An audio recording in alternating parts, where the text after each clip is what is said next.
Let's do nature. بسم اللہ الرحمن الرحیم۔ شروع اللہ کے بابرکت نام سے جو بڑا مہربان اور نہایت رحم کرنے والا ہے۔ صبر کر لو یہ سوچ کر کہ جو کچھ ہو رہا ہے اسی میں اللہ کی حکمت اور تمہاری بہتری ہے۔ گفتگو میں سچ اور جھوٹ ملا ہوا ہو سکتا ہے، لیکن خاموشی میں کوئی ملاوٹ نہیں ہوتی۔ غصہ کے وقت برداشت کا ایک لمحہ 1000 بار شرمندہ ہونے سے بچا سکتا ہے۔ جب ہم بڑے ہو جاتے ہیں تو پینسل کی جگہ پین اس لیے دیا جاتا ہے کہ ہم سمجھ جائیں کہ اب غلطیاں مٹانا آسان نہیں۔ زندگی کا سب سے اچھا ہم سفر سب سے اچھا عمل ہے۔ تعلق بھی رزق کی طرح ہوتا ہے، اگر بدنیتی آ جائے تو برکت ختم ہو جاتی ہے۔ صبر والے کانوں سے سنو، ہمدرد آنکھوں سے دیکھو، محبت والی زبان سے بولو۔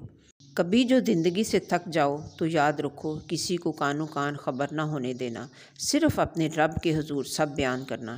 ٹوٹے دل اور آنسوؤں کی قدر اسی کے ہاں ہے، باقی لوگ تو بس تماشائی ہیں۔ آزمائش تو انہی کے لیے ہوتی ہے جنہیں اللہ چاہتا ہے، اور صبر وہی کرتے ہیں جو اللہ کو چاہتے ہیں۔ جو چیز بغیر محنت کے حاصل ہوتی ہے اس کی قدر و قیمت نہیں ہوتی۔ الفاظ کی نسبت خاموشی زیادہ وضاحت رکھتی ہے، اور خاموشی میں کبھی منافقت نہیں ہوتی۔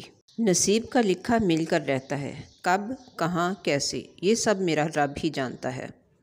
زندگی کی کتاب میں سب سے خوبصورت صفحہ ماں باپ کی محبت ہے۔ بولنا سب کو آتا ہے، بس کسی کا دماغ بولتا ہے، کسی کا اخلاق بولتا ہے، اور کسی کی زبان بولتی ہے۔ اپنی زندگی اتنی مصروف بنا لو کہ دوسروں کے عیب دیکھنے کا موقع ہی نہ ملے۔ اپنی سوچ کو صاف رکھو، کیونکہ کشتیاں باہر کے پانی سے نہیں بلکہ اندر کے پانی سے ڈوبتی ہیں۔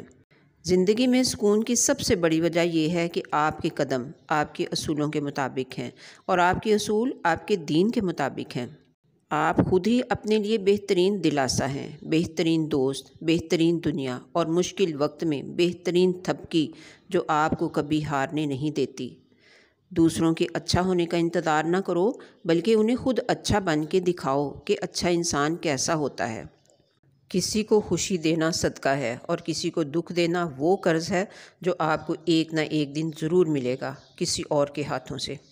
اگر اپنی آخرت سنوارنا چاہتے ہو تو اپنی زندگی حضور صلی اللہ علیہ وسلم کی تعلیمات کے مطابق گزارو۔ اگر تم عظمت کی بلندیوں کو چھونا چاہتے ہو تو اپنے دل میں انسانیت کے لیے نفرت کی بجائے محبت پیدا کرو۔ پریشانیاں زندگی کا حصہ ہیں، جس نے اپنی پریشانی پر قدم رکھا وہ جیت گیا، اور جس نے اپنی پریشانی کو سر پر سوار کیا وہ ٹوٹ گیا۔ زندگی میں دو لوگوں سے ہمیشہ دور رہنا، ایک مغرور سے اور ایک مصروف سے، کیونکہ مصروف اپنی مرضی سے بات کرتا ہے اور مغرور اپنے مطلب سے۔ اب آخر میں ویڈیو کو لائک کر دیجئے، چینل کو سبسکرائب کر دیجئے۔ ملتے ہیں پھر نیکسٹ انشاءاللہ۔